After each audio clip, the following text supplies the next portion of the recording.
I think that all government agencies or at least departments from the executive, political ha, kasi hindi naman yung Supreme Court but yung Congress, Senate, national, may crisis sa trust.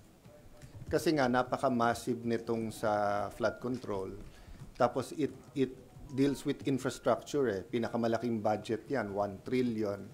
And then, of course, yung mga lumalabas ng testimony. And then by October 25, 3 months na since sabihin to nung Pangulo, hindi pa malinaw kung sinong kasalit, sinong hindi. At hindi pa malinaw, for example, the very least, linawin naman kung ano yung ghost. Di ba?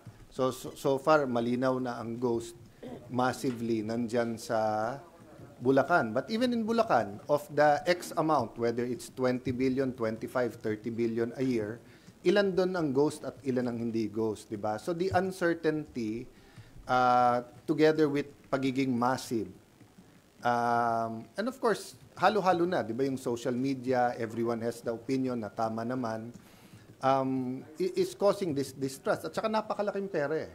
Pero hindi unexpected to kasi from the start, sinabi naman natin to, di ba, na ang mastermind na kumita ng tens of billions, maybe hundreds of billions, guguluhin niya talaga to.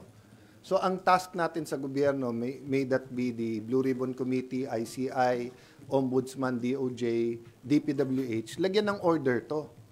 Tapos ang pinag-uusapan natin flood control pa lang at saka DPWH. There's so many other issues, agencies na dapat pag-usapan na may issue tayo sa corruption.